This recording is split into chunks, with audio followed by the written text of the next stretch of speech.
8 दिसंबर को कैबिनेट में एक फैसला हुआ, 9 और 11 दिसंबर को संसद में उसकी चर्चा हुई, प्रस्ताव पारित हुआ, 12 दिसंबर को उसको लागू किया गया, जिसको कहा गया सिटीजनशिप अमेंडमेंट एक्ट। उस सिटीजनशिप अमेंडमेंट एक्ट के अंदर special provisions for the citizenship of the persecuted minorities of Pakistan, Bangladesh and Afghanistan. हमने कुछ विशेष प्रोविजन किए 3 देशों के परसिक्यूटेड माइनॉरिटीज के लिए। बाय नेम हमने कहा हिंदू, ईसाई, सिख, जैन, बौद्ध, पारसी, इन सब के लिए हमने ये प्रावधान किए। जैसे ये प्रावधान हुए, अनेक लोगों ने, किसी ने कहा एंटी मुस्लिम, किसी ने कहा against the preamble of Bharat our constitution, किसी ने कहा भारत के संविधान में आर्टिकल 14, 21, 25 इसके खिलाफ है। बहुत लोगों ने कहा कि आइडिया ऑफ भारत के खिलाफ है। मैं ऐसे सारे लोगों को सामने एक ही बात कहता हूं कि कुछ विचार कभी कभी ठंडे दिमाग से करिए, तथ्यों के आधार पर करिए। और खासकर जो आज जो प्रबुद्ध लोग उपस्थित हैं, मैं उन सब लोगों से कहूंगा कि भावनाएं बड़ी महत्वपूर्ण है, भावनाओं का बड़ा स्थान होता है, लेकिन भावना से भी ऊपर उठकर तथ्यों पर हमको रैशनल ढंग से विचार करना चाहिए। और ऐसे कुछ तथ्यों की चर्चा मैं आप सबके सामने शेष बचे हुए समय के अंदर ये करने वाला हूं। भारत के संविधान में सिटीजनशिप का जो विचार हुआ वो 10, 11, 12, 10th, 11th, 12th of the अगस्त 1949 में हुआ। 3 दिन चर्चा हुई। बहुत सारी चर्चा करते हुए अनेक संविधान सभा के सदस्यों के मन में बहुत सारी आशंकाएं थी। कारण था, देश का विभाजन हो गया था, देश का एक हिस्सा पाकिस्तान बन गया था, एक बड़ा वर्ग था जो पाकिस्तानी बन गया, लेकिन वो पाकिस्तानी मन से था नहीं, उसको हमने पाकिस्तानी बना दिया, उस पर अत्याचार शुरू हो गए, लोग आना शुरू हो गए थे, कुछ अब आ गए थे, कुछ कल आ सकते हैं। ऐसे सारे प्रश्नों का विचार करते हुए अनेक बातों की चर्चा वहां पर हुई। अनेक लोगों ने सब बातें कही, बहस लंबी चल रही थी। पूज्य बाबा साहब अंबेडकर उन्होंने कहा कि अभी हम जो संविधान सभा में विचार करने के लिए बैठे हैं, only the limited aspect to define the citizens, who will be the citizens on the date of commencement of the constitution. जिस दिन संविधान बनेगा उस दिन भारत का नागरिक कौन होगा, हम केवल इसका विचार करने के लिए यहां बैठे हैं। और इसके बाद the whole prerogative will be with the parliament. भविष्य में क्या होगा, कैसी परिस्थितियां बनेंगी, किनको नागरिकता देनी है, कैसे देनी है, उसके लिए क्या प्रोविजन करने हैं, यह सारा का सारा विचार जो है, उन्होंने कहा it will be decided according to the situation, according to the conscious in the future. We are only here to define who will be the citizens on the date of the commencement of the constitution. केवल एक limited समय विषय पर हमारा विचार हुआ। नागरिक कौन है, परिभाषा होगी। ये पार्लियामेंट को विचार करने का पहला मौका उनके ही सामने आ गया। अभी आप तुलना करिएगा दोनों की, इस 10, 11, 12 को क्या हुआ संसद के अंदर और उस समय क्या हुआ। 5 नवंबर 1950, नवंबर 5, 1950, बाबा साहब Ambedkar were the law minister, वो कानून मंत्री थे, उन्होंने प्रारूप बनाया, ड्राफ्ट बनाया। नेहरू जी ने प्रस्तावना रखी, नेहरू जी ने वो ड्राफ्ट सबके सामने रखा और उस ड्राफ्ट का उन्होंने नाम रखा द इमिग्रेंट्स ब्रैकेट में एक्सपेल्शन फ्रॉम आसाम एक्ट 1950। क्या यह केवल 26 जनवरी 1950 को संविधान बना और 5 नवंबर, अभी 10 महीने पूरे नहीं हुए, नागरिकता को लेकर पहला प्रस्ताव रखा गया। और वो क्या रखा गया, आज जो सब बातें कर रहे हैं, तरह तरह की चर्चा कर रहे हैं, उसका पहला विषय था to expel all those who entered Assam illegally. वो जो घुसपैठी असम के अंदर आ गए हैं, जो अवैध रूप से आ गए हैं, ऐसे लोगों को एक्सपेल करना।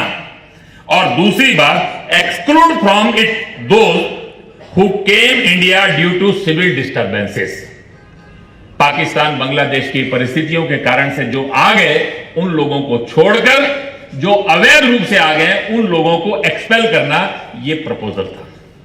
नेहरू जी ने कहा इस सिविल डिस्टर्बेंस के कारण जो आए हैं वो हमारे भाई हैं, उनके प्रति हमारी जिम्मेदारी है, उस दायित्व को हमें पूरा करना है, और अगर उस दायित्व को पूरा करते हुए कानूनी तौर पर कोई अड़चन आएगी तो उसको भी हम मार्ग को प्रशस्त करेंगे।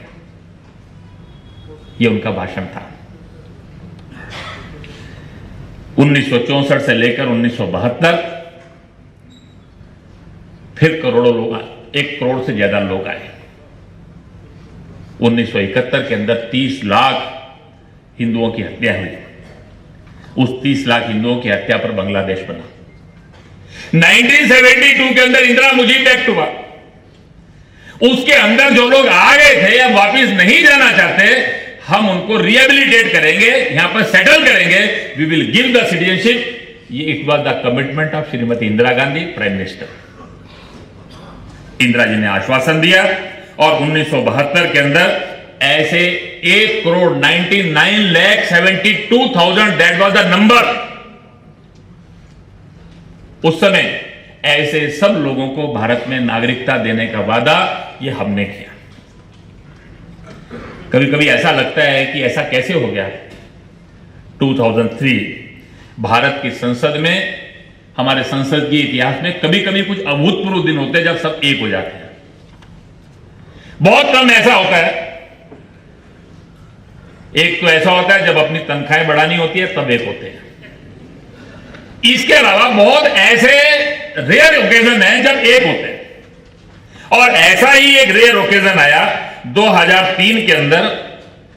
भारत के उस समय के संसद में विपक्ष के नेता डॉक्टर मनमोहन सिंह जो प्रधानमंत्री बने वो अपील कर रहे थे, अडवाणी जी प्रस्ताव रख रहे थे, कम्युनिस्ट ताड़ियां बजा रहे थे।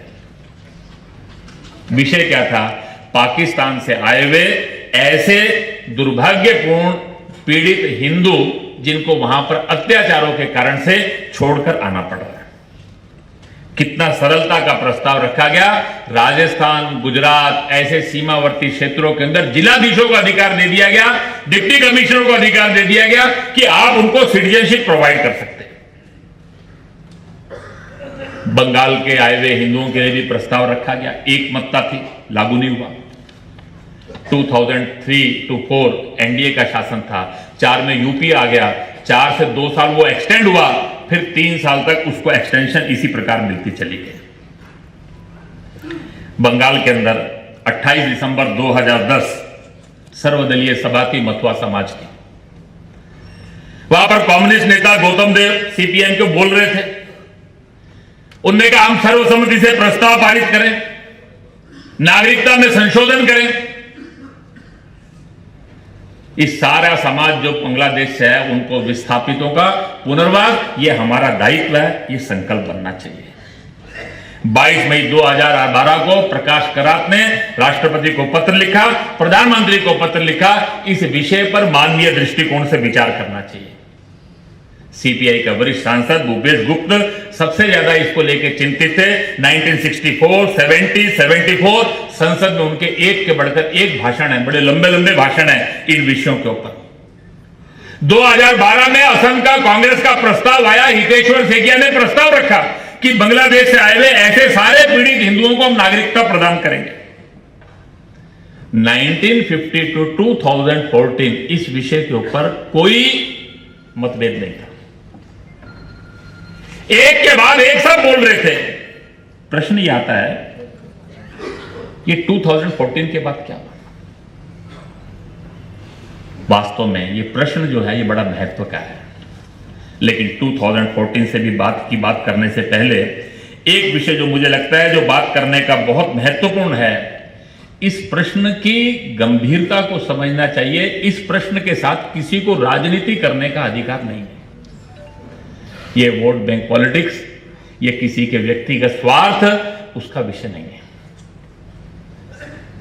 1947 के अंदर देश की आजादी के साथ इस देश के इतिहास में पहली बार एक घटना घटी, वो जो मैंने कहा था we the people of India, first time they were divided in 1947। देश का एक हिस्सा वो भारत नहीं रहा, वो पाकिस्तान बन गया। देश का एक बहुत बड़ा भूभाग अंग्रेजों के अंतर्गत था, एक बड़ा भूभाग यह मुगलों के अंतर्गत था, लेकिन भारत एक था। देश आजाद हुआ, देश का एक हिस्सा पाकिस्तान बन गया। मजहब के आधार पर पाकिस्तान बना, लेकिन हमने ट्रांसफर ऑफ पॉपुलेशन की बात नहीं की। इंडिया इंडिपेंडेंस एक्ट के अंदर हमने कहा we are only dividing the dominion, वहां के रहने वाले माइनॉरिटीज को अधिकार दिए जाएंगे, इसका वादा किया गया। जिन्ना ने कहा, लियाकत अली के भाषण हुए, गांधी जी ने बार बार कहा मोहम्मद अली जिन्ना पर अविश्वास करने का कोई कारण नहीं है। देश का एक बड़ा वर्ग जो इन क्षेत्रों में रहता था, उसको समझ नहीं आ रहा था क्या करना है। पहले भी इस्लामिक शासन रहे थे, पहले भी और कट्टरपंथियों के शासन रहे थे, वो दिन भी निकल गए। सबके मन में कल्पना नहीं थी कि क्या होगा, लेकिन एक 2-3 वर्षों के अंदर ही वहां एक जबरदस्त संघर्ष प्रारंभ हो गया। 15 अगस्त 1947 को एक नया देश जन्मा जिसका नाम था पाकिस्तान। वहां का रहने वाला पाकिस्तानी हो गया। एक बड़ा वर्ग रात को भारत में सोया, सुबह पाकिस्तान में उठा। वो पाकिस्तानी था क्या? वो मन से कभी पाकिस्तानी बना था क्या? वो भारत का था, भारत का है, भारत का रहेगा। वो कभी पाकिस्तानी नहीं बना, बाई चॉइस वहां नहीं रहा, उसको समझ नहीं आया करना क्या है। आप कल्पना करिए कितना बड़ा मानवीयता का प्रश्न है। हम देश आजाद हुआ, आजादी के बाद हमारी तरक्की के मार्ग शुरू हो गए। आज 4 पीढ़ियां हो गई। इस 4 पीढ़ियों के अंदर हमने इस आजादी का कितना आनंद लिया है, कितना सुख भोगा है। वो कल्पना करिए, वो लोग, देश आजाद हुआ और उनकी गुलामी की एक नई यात्रा शुरू हो गई। उनकी संपत्तियों पर हमले शुरू हो गए, उनके माताओं बहनों के अपमान की घटनाएं प्रारंभ हो गई, उनके धार्मिक अधिकार ये समाप्त हो गए। अपने धर्म के आधार के ऊपर, आस्था के आधार पर जीवन जीना उनके लिए कठिन हो गया। पिछले 4 पीढ़ी से उन लोगों की यात्रा शुरू हो गई। लियाकत नेहरू एक्ट हुआ, डॉक्टर श्यामा प्रसाद मुखर्जी ने विरोध किया। उन्होंने कहा एक खाली आश्वासन है, इसमें कुछ नहीं है। आप जनसंख्या की अदला बदली की बात कीजिए, अदला बदली नहीं कर रहे तो जितनी जनसंख्या आ रही है उतना भूभाग मांगिए। जो लोग यहां आ गए उनकी संपत्ति का मूल्य मांगिए, जो रह जाएंगे उनके लिए संवैधानिक गारंटी मांगिए। इसके अंदर कुछ नहीं है, वास्तव में कुछ नहीं था।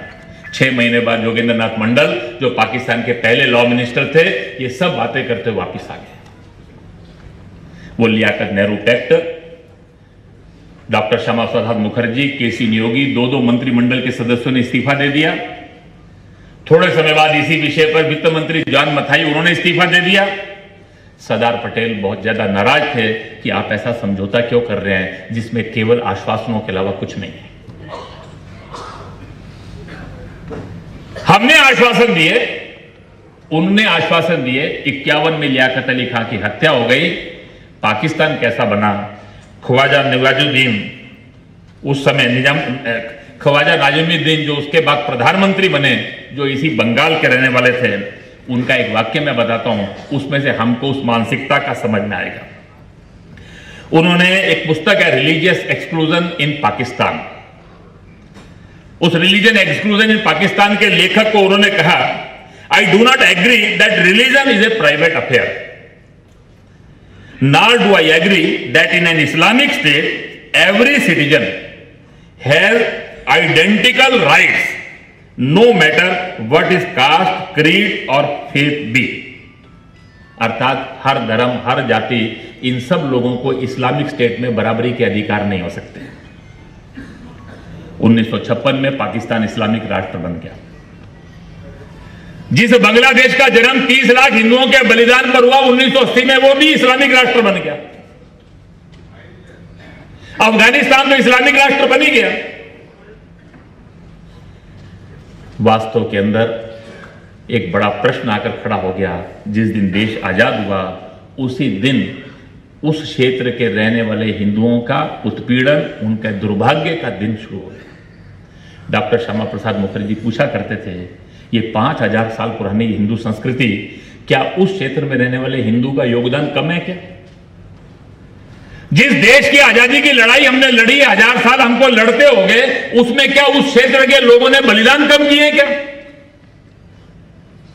उनका भी उतना योगदान है, उनके भी उतने ही बलिदान है। लेकिन देश की आजादी के साथ वहां के रहने वाले जीवन, वो गुलामी का जीवन शुरू हो गया। 4 पीढ़ी वो अत्याचार सहते हुए हो गए, उसको अपमान का जीवन जीते हुए उसको हो गए।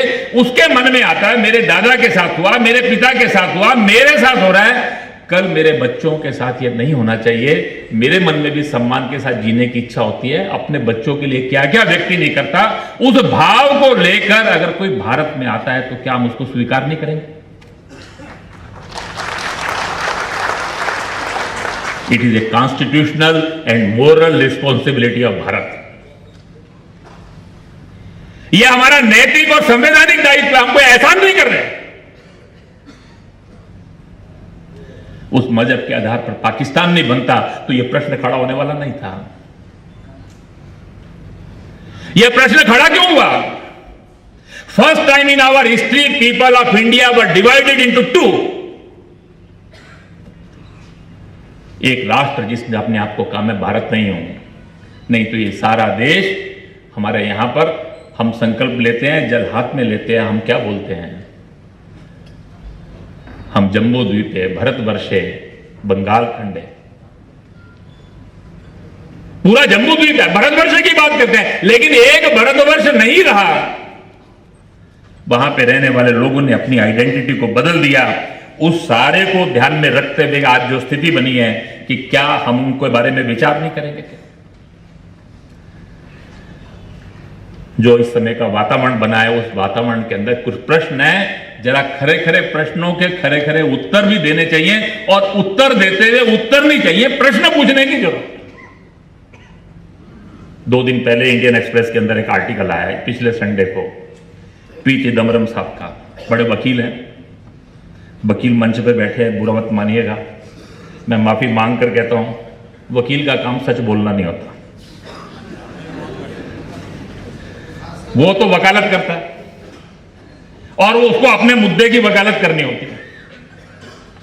उन्होंने इंडियन एक्सप्रेस के अंदर आर्टिकल लिखा, बड़े बड़े शब्द निकाले, majoritarian arrogance, no engagement with opposition, controversial legislation. बहुत जोरदार शब्द है, सुन के भी प्रभावित होता है व्यक्ति। बहुमत की एरोगेंस है, बहुमत के आधार पर हमारा अहंकार जग गया है, विपक्ष से हम बात करने को ही तैयार नहीं है। कंट्रोवर्शियल लेजिस्लेशन है। उन्होंने कहा कॉन्स्टिट्यूएंट असेंबली डिबेट में 3 महीने नागरिकता पर विचार हुआ और यहां अमेंडमेंट लाना था। 8 दिसंबर को प्रस्ताव रखा गया और 12 दिसंबर को सरकार का ऑर्डर भी आ गया। 4 दिन के अंदर ही यह काम हो गया। यह है एरोगेंस। मेरे समझ में नहीं आया, मैंने कहा मैं भी थोड़ा संविधान कुछ मैंने भी पढ़ा है, कम से कम पढ़े हुए लोगों के साथ जरूर रहा हूं। संविधान में डिबेट कब हुई? संविधान में सिटीजनशिप पे डिबेट हुई केवल 3 दिन, 10, 11, 12 अगस्त, इसके अलावा नहीं हुई। अगर तो प्रोसेस चला, ड्राफ्ट मिला, ड्राफ्ट डिस्ट्रीब्यूट हुआ, बाद में डिस्कशन हुआ, वो 3 महीने है भी। तो चिदम्बरम साहब से एक प्रश्न है कि ये जो सारा विषय आया, पहली बार 2016 में इस सिटीजनशिप अमेंडमेंट एक्ट का रेजोल्यूशन रखा गया। लोकसभा राज्यसभा में प्रस्ताव आया, विपक्ष ने कहा कि जल्दबाजी में प्रस्ताव आ रहा है, चर्चा होनी चाहिए, एंगेजमेंट होनी चाहिए। ज्वाइंट पार्लियामेंट्री कमेटी बनी, 30 सदस्य उसमें थे, सब पार्टियों के थे। 6 बार उस कमेटी का एक्सटेंशन किया गया। 14 दिन उसकी ऑफिशियल सिटिंग हुई, 11 दिन उसके फील्ड विजिट हुए, 9000 मेमोरेंडम उसको मिले। और ये सारा होने के अलावा इनफॉर्मल मीटिंग्स की संख्या कितनी थी। और उसके बाद जनवरी 2018 के अंदर लोकसभा में प्रस्ताव आया, पारित हो गया। राज्यसभा में वो नहीं पारित हो सका। 2019 के चुनाव के बाद दोबारा से वो 10, 11, 12 दिसंबर को पारित हुआ। ये एंगेजमेंट विद अपोजिशन नहीं है क्या? ये 3 साल की चर्चा जो प्रक्रिया चली, 9,000 मेमोरेंडम जिसके अंदर आए, और इतने मानवीय विषय के ऊपर जिसके ऊपर पिछले 70 साल से सब पार्टियां बोलती रही, ये कंट्रोवर्शियल लेजिस्लेशन है क्या? अगर ये कंट्रोवर्शियल लेजिस्लेशन में था तो 1950 में नेहरू जी ने क्या रखा था? 1972 का इंदिरा जी का ऑर्डर क्या था? 2003 के अंदर मनमोहन सिंह जी के और अपील के ऊपर अडवाणी जी का प्रस्ताव क्या था? क्या वो भी कंट्रोवर्शियल लेजिस्लेशन थे क्या?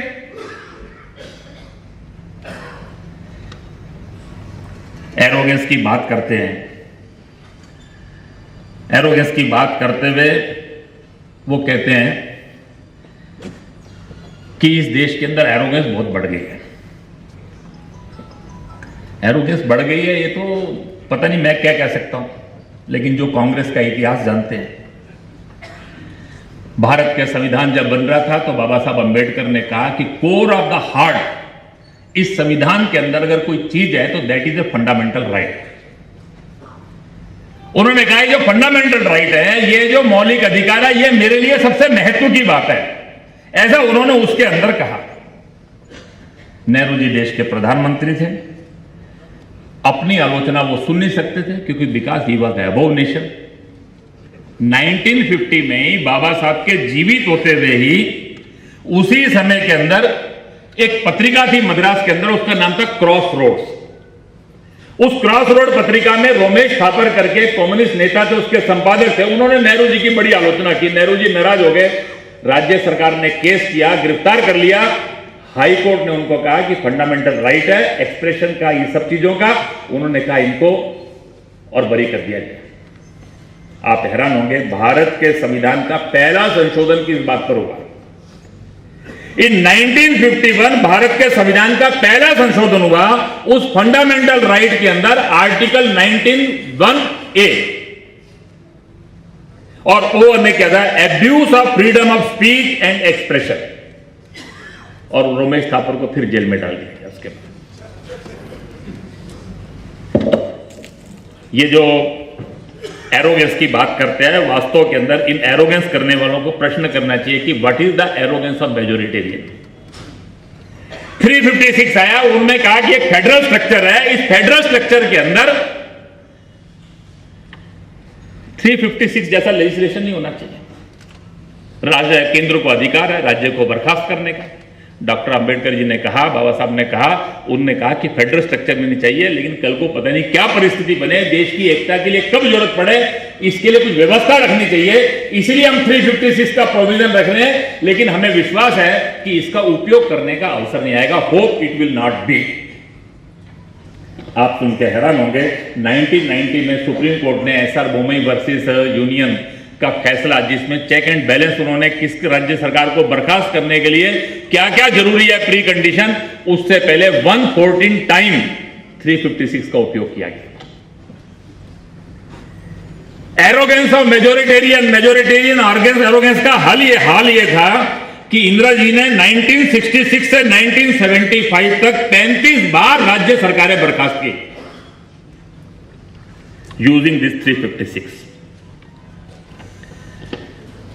आपातकाल का अनुमोदन हो गया, विपक्ष जेल में था, एंगेजमेंट विद अपोजिशन हो रही थी, उनको जेल में डाल दिया था और आप आपातकाल का समर्थन कर रहे थे। ये सारे प्रश्न भी करने की जरूरत है। अभिषेक मनु सिंघवी जी ने कहा कॉन्स्टिट्यूशनल मोरालिटी, हमारे प्रियम्बल में एक शब्द है secularism. Secularism is the tenet of our constitution, our preamble, our commitment. ये बिल सेकुलरिज्म के खिलाफ है। मैं जम्मू कश्मीर में बहुत समय रहा, जम्मू कश्मीर स्टडी सेंटर की चर्चा कर रहे थे। कांग्रेस के लोगों को सेकुलरिज्म की बात करने का अधिकार है क्या?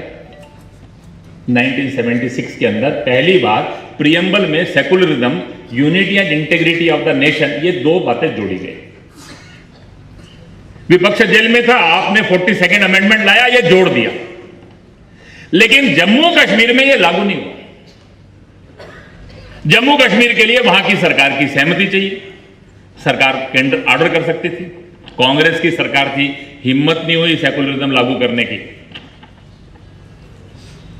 2002 से 2014 तक दोबारा कांग्रेस की गठबंधन की सरकार रही वहां पर। 2005 से 8 तक तथाकथित सेकुलर नेता गुलाम नबी आजाद मुख्यमंत्री रहे।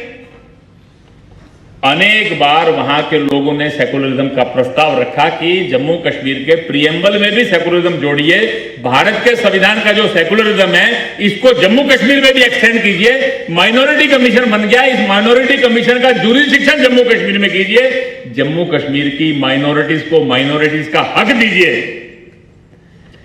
लेकिन वो जम्मू कश्मीर के अंदर कभी लागू नहीं हुआ। उसका कारण क्या है? Secularism is against the tenets of Islam. वो इस्लाम के टेनेट्स के खिलाफ है और इसलिए नेशनल कॉन्फ्रेंस, पीडीपी, कांग्रेस सब एकजुट हो जाते थे, सब एकजुट हो जाते थे। जम्मू कश्मीर में सेकुलरिज्म लागू हुआ 5 अगस्त 2019 को। Unity and integrity of nation का कमिटमेंट लागू हुआ 2019 को। जो लोग ये सारी बात करते हैं उन सब लोगों से जरा खड़े होकर ये प्रश्न करने की भी जरूरत है कि आपको सेकुलरिज्म और इन सब की बातें करने का अधिकार है। बहुत प्रश्न आजकल चल रहा है सारे, उसमें से एक बड़ा तूफान मचा हुआ है दुनिया के अंदर। यूएस के अंदर एक संस्था है, US commission on international religious freedom. मैं बता रहा था अमेरिका का इतिहास क्या है। दुनिया में सबसे अधिक हेट क्राइम जिस देश में होते हैं वो अमेरिका है। Washington post, New York times, Reuters article क्या आ रहा है? प्रोजेक्ट हिंदू राष्ट्र प्रारंभ हो गया है। फासिस्ट नाजी रिजाइन चल रहा है भारत के अंदर। माइनॉरिटीज का प्रोसिक्यूशन शुरू हो गया और उन्होंने कहा यह सिटीजनशिप अमेंडमेंट एक्ट जो है दिस इज अगेंस्ट सेकुलरिज्म और दुनिया के अंदर रिलीजियस फ्रीडम के खिलाफ है। मजे की बात यह है कि आपको एक बहुत बड़ी मजेदार बात बताता हूं। 1989 के अंदर रशिया टूट गया, यूएसएसआर टूट गया, वो कई टुकड़ों के अंदर बढ़ गया। उसमें कुछ हिस्से तजाकिस्तान, अजरबैजान, कजाकिस्तान, यूक्रेन ये सब बन गए। वो सारे क्षेत्रों के अंदर क्रिश्चियंस माइनॉरिटीज में आ गए, ज्यूज माइनॉरिटी में आ गए। कुछ जगह प्रोसिक्यूशन शुरू हो गया, कुछ जगह से लोग निकलने शुरू हो गए। तो अमेरिका के अंदर एक सांसद थे, उनका नाम था लॉटेनबर्ग। उनके नाम के ऊपर एक अमेंडमेंट है जिसको कहते हैं लॉटेनबर्ग अमेंडमेंट। वो जो लॉटेनबर्ग अमेंडमेंट है वो क्या है? उन्होंने कहा to protect the Jews and Christian minorities from the persecution in erstwhile states of Soviet union.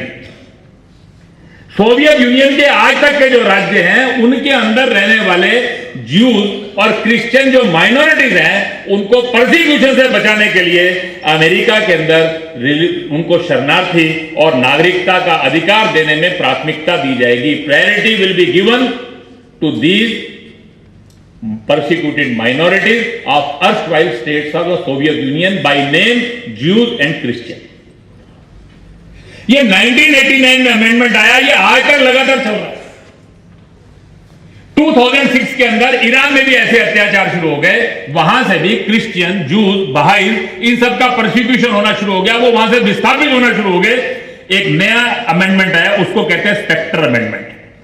अभी इसको बोलते हैं लॉटेनबर्ग स्पेक्टर अमेंडमेंट।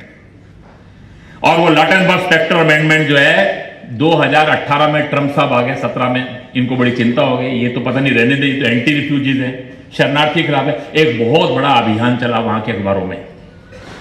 ये जो यूएस है, commission on international religious freedom है, उन्होंने एक अभियान चलाया और बाद में संतुष्टि व्यक्त की कि हमारे प्रयासों के कारण से लॉटेनबर्ग और स्पेक्टर अमेंडमेंट लागू है। ज्यूज, क्रिश्चियंस, बहाई इन सब के लिए America, erstwhile states of Soviet union, Iran के लिए वो अमेंडमेंट ला सकता है। भारत, पाकिस्तान, बांग्लादेश, अफगानिस्तान की परसिक्यूटेड माइनॉरिटीज के लिए नहीं। क्या वो जहन्नुम में जाएंगे? Whether they will go in the hell? इन सारे जो तथाकथित मानव अधिकार, रिलीजियस फ्रीडम की बात करने वाले लोगों से एक एक को पकड़कर प्रश्न करने की जरूरत है। ये दुनिया के दोहरे मापदंड चलाने वाले लोग, हर एक के बारे में बात की जा सकती है, गुलाम नबी आजाद जी के बारे में बात की जा सकती है। गुलाम नबी आजाद जी ने कहा देश के अंदर सेकुलरिज्म खतरे के अंदर पड़ गया है। जो लोग उनके क्षेत्र को जानते हैं वो कल्पना कर सकते हैं कि वहां की स्थिति क्या है। और कांग्रेस ने 1946 का चुनाव लड़ा देश को एक रखने के नाम पर। वो देश को एक रखने के नाम पर चुनाव लड़ा, सारा देश उनके साथ खड़ा था। 1947 के अंदर सत्ता प्राप्ति की जल्दी के अंदर 3 जून 1947 को समाज के साथ विश्वासघात किया। डॉक्टर राजेंद्र प्रसाद ने पुस्तक लिखी इंडिया डिवाइडेड, विभाजन के नुकसान क्या है। नेहरू जी ने कहा क्या मूर्खतापूर्ण बात करते हो, शब्द बोला बेतुकी बकवास। केवल बकवास नहीं है, जिसकी तुक भी नहीं है कोई। आज मुसलमानों के लिए पाकिस्तान होगा, कल नाइयों के लिए नाइस्तान होगा, अछूतों के लिए अछूतस्तान होगा, भारत का रहेगा। देश के नेताओं ने कहा लाश के ऊपर विभाजन होगा, लेकिन ये सारे लोगों ने 3 जून 1947 को विभाजन के प्रस्ताव पर हस्ताक्षर कर दिए। हमको कहते हैं देश का बांटने वाला। ये देश को बांटने वाले की बात करने वाले लोगों ने देश के बांटने के प्रस्ताव पर हस्ताक्षर किया। यह भी नहीं सोचा कि वहां रहने वाले लोगों का क्या होगा, उसके लिए कुछ ठंडे दिमाग से विचार कर लो। उनको लगता था देश का वातावरण बन जाएगा, ऐसा बदल जाएगा, शायद ये विभाजन हो नहीं पाएगा। अंग्रेजों ने तो 1 साल का समय दिया था इस विभाजन की प्रक्रिया को लागू करने के लिए। उन्होंने 15 अगस्त 1947 को ही देश आजाद कर लिया। सरहदी गांधी ने कहा नॉर्थ वेस्ट फ्रंटियर प्रोविंस के लोगों के साथ एक विश्वासघात है, it is a great betrayal. एक धोखाधड़ी हमारे साथ। देश का विभाजन हुआ, 10 लाख लोग मारे गए, 2.5 करोड़ लोग विस्थापित हो गए। जिनके लिए सिटीजनशिप अमेंडमेंट एक्ट की बात चल रही है, ये 1.5-2 करोड़ लोग जो उसके बाद आए, ये भी उसी का परिणाम है। वास्तव के अंदर विचार करने की आवश्यकता है। आज के सारे समय के अंदर देश के अंदर ये जो सब वातावरण बनाया जा रहा है, ये वातावरण बनाने वाले लोगों को थोड़ा संभल कर समझने की भी जरूरत है। इसके पीछे की शक्तियों की भी देखने की जरूरत है। प्रोटेस्ट का अधिकार है, अपनी बात रखने का अधिकार है, उसकी कोई सीमा है कि नहीं? षड्यंत्रों को समझना पड़ेगा। उनने कहा छात्र सड़कों पर है, यूनिवर्सिटियां सड़कों पर है। कौन सी यूनिवर्सिटियां, कौन से छात्र? पिछले 6 वर्षों से वही गिनती के संगठन, popular front of India, I saw,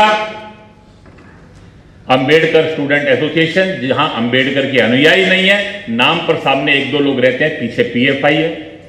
Periyar के नाम के संगठन जो पेरियर की बात को मानते नहीं है, वो भी 2 चेहरे के सामने बैनर रहते हैं, पीछे चलाने वाला आईसा। इस देश के अंदर ये जो कट्टरपंथी, इस देश को टुकड़े टुकड़े करने का सपने देखने वाली शक्तियां, वास्तव में ये उनके सर्वाइवल की लड़ाई चल रही है। एक नेता ने कहा बड़ा कठिन समय आ गया है। कठिन तो समय आ ही गया है। एक बार 50 में सिमट गए, दूसरी बार 50 तक भी नहीं पहुंचे। पिछले 6 वर्षों से कभी लिंचिंग, कभी इंटॉलरेंस, कभी भीमा कोरेगांव, कभी एट्रोसिटी एक्ट के नाम के ऊपर, कभी रोहित वेमुला जैसी दुर्भाग्यपूर्ण मृत्यु जो होती है उसका लाभ उठाने की कोशिश करने वाले ये स्वार्थी लोग, ये वोट बैंक की पॉलिटिक्स करने वाले लोग, उनके साथ खड़े हुए राजनीतिक दल, वो लगातार विफल हुए हैं, इस बार भी विफल होंगे। क्योंकि ये देश आत्मविस्मृति से बाहर आ रहा है। अब ये देश आत्मविस्मृति से बाहर आकर आत्म साक्षात्कार को प्राप्त करके, ये citizenship amendment act, this is a constitutional and moral responsibility.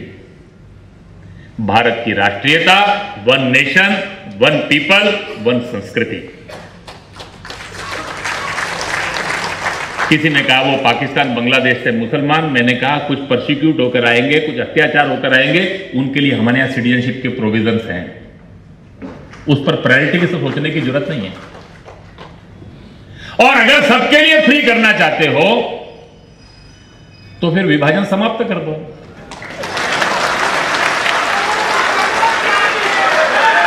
हमने विभाजन नहीं मांगा था। इस विभाजन को समाप्त कर दो, देश एक कर दो, जो आना चाहे सो आए।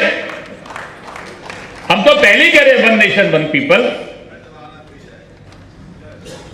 और जो एनपीआर, एनआरसी, इन सब बातों के ऊपर डिस्कशन करते हैं, उनसे ठंडे दिमाग से एक एक प्रश्न पे अलग अलग बात करिए। ये सारे प्रश्न रखिए, क्या सिटीजनशिप अमेंडमेंट एक्ट चाहिए?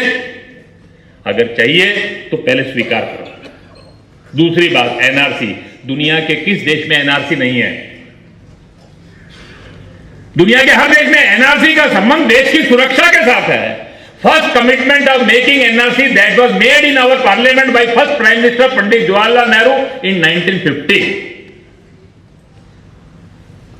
ये एनआरसी जो है, ये आज बॉर्डरलेस वर्ड नहीं है। दुनिया में अपराध एक देश से दूसरे देश में होते हैं, हर देश के लोग अपने नागरिकता के रजिस्टर बनाते हैं, हमको भी अधिकार है। वो एनआरसी बनाने का तरीका क्या हो सकता है, आप उस पर सुझाव लेकर आ सकते हो, डिस्कशन कर सकते हो। भारत चीन नहीं है, भारत अरब देशों की तरह नहीं है। हमारे देश का अपने एक परंपरा है, एक इतिहास है। हम किसी के साथ अन्याय नहीं करते। भारत भारत के ढंग से ही विचार करेगा, लेकिन इस सारे कट्टरवादियों के दबाव के अंदर अब भारत झुकने वाला नहीं। ये बात सबके समझ में आनी चाहिए। ये भारत की अवधारणा की लड़ाई है इन करंट सिनेरियो। ट्रांसफॉर्मिंग भारत, ये ट्रांसफॉर्मिंग भारत ये सारी दुनिया को बता रहा है one nation one people one संस्कृति। हम सबको बता देना चाहते हैं, only language, only region, only religion that can not be the only identity of any people of the nation. सब मत पंथ भाषाओं को विकसित होना है, समान रूप से होना है। देश की सब भाषाएं सबकी हैं, सब मत पंथ सबके हैं, सबको एक दूसरे के साथ सम्मान के साथ जीना ये सीखना है। लेकिन किसी के भावनाओं को ठेस पहुंचाकर दूसरों का तुष्टीकरण ये स्वीकार नहीं होगा। इन्वेडर्स की हिस्ट्री, इस पर गर्व करने का अधिकार समाज के किसी वर्ग को नहीं देगा। History of invaders can not B history of any section of the people of the nation. यह नहीं हो सकता। ये जो भारत ट्रांसफॉर्म हो रहा है, ये भारत अपने को खोज रहा है, आत्म साक्षात्कार कर रहा है। उस आत्म साक्षात्कार में गर्व भी है, जिम्मेदारी का एहसास भी है। इस आत्म साक्षात्कार के अंदर आत्मविश्वास है, लेकिन इस आत्मविश्वास का आधार स्पिरिचुअलिटी है। और हम अपने लक्ष्य को भूलने वाले नहीं हैं। कृणवंतो विश्वमार्यम वसुधैव कुटुंबकम, इस विचार को लेकर ये जो भारत खड़ा हो रहा है, इस कॉन्स्टिट्यूशन अमेंडमेंट बिल के आने के बाद ये जो कॉन्स्टिट्यूशन अमेंडमेंट एक्ट बना, आवश्यकता ये है सारे देश के अंदर एक सहमति बनाई जाए। हर राजनीतिक दल का व्यक्ति, समाज का हर वर्ग का व्यक्ति, देश के अंदर एक वातावरण बनना चाहिए। देश का हर राज्य, समाज का हर व्यक्ति ये कहे, ऐसे सारे परसिक्यूटेड लोगों को केवल हम अधिकार नहीं देंगे, उनको सम्मान के साथ जीने के लिए जो कुछ भी करना पड़ेगा वो हम सब करेंगे। ये संकल्प सब मन में लेकर समाज में एक आम सहमति, समाज के अंदर एक संकल्प, समाज के अंदर एक कंसेंसस खड़ा करें, ऐसा अनुरोध करते हुए आप सब लोगों का धन्यवाद करते हुए मैं अपनी बात पूर्ण करता हूं और आज के कार्यक्रमों के आयोजकों का भी अभिनंदन करता हूं। इतने महत्वपूर्ण विषय के ऊपर उन्होंने आज चर्चा आप सबके बीच में आयोजित की। एक बार पुनः आप सबका हार्दिक धन्यवाद।